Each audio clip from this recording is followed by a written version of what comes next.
1 Samuel 30. David and his men reached Ziklag on the third day.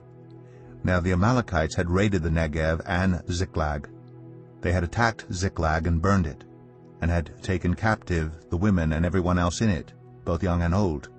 They killed none of them, but carried them off as they went on their way.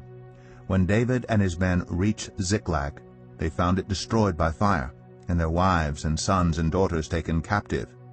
So David and his men wept aloud until they had no strength left to weep. David's 2 wives had been captured, Ahinoam of Jezreel and Abigail, the widow of Nabal of Carmel. David was greatly distressed because the men were talking of stoning him. Each one was bitter in spirit because of his sons and daughters. But David found strength in the Lord his God. Then David said to Abiathar the priest, the son of Ahimelech, "Bring me the ephod." Abiathar brought it to him, and David inquired of the Lord, "Shall I pursue this raiding party? Will I overtake them?" "Pursue them," he answered. "You will certainly overtake them and succeed in the rescue." David and the 600 men with him came to the Besor valley, where some stayed behind. 200 of them were too exhausted to cross the valley, but David and the other 400 continued the pursuit. They found an Egyptian in a field and brought him to David.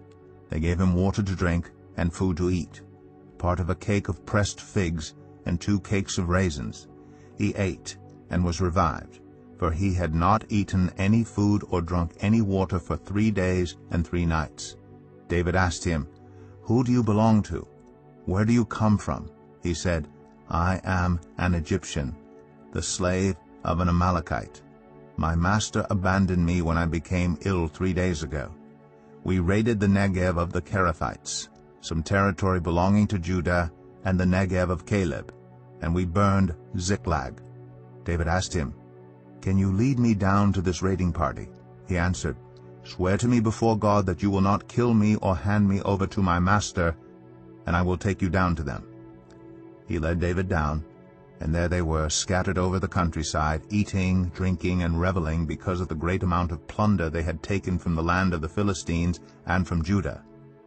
David fought them from dusk until the evening of the next day, and none of them got away, except 400 young men who rode off on camels and fled.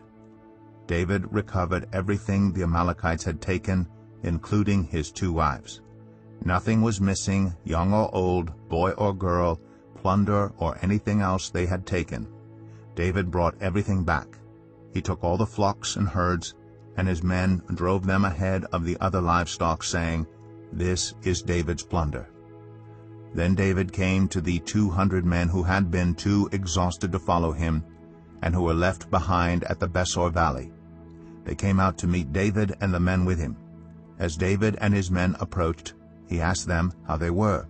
But all the evil men and troublemakers among David's followers said, "Because they did not go out with us, we will not share with them the plunder we recovered. However, each man may take his wife and children and go." David replied, "No, my brothers, you must not do that with what the Lord has given us. He has protected us and delivered into our hands the raiding party that came against us. Who will listen to what you say? The share of the man who stayed with the supplies is to be the same as that of him who went down to the battle. All will share alike." David made this a statute and ordinance for Israel from that day to this.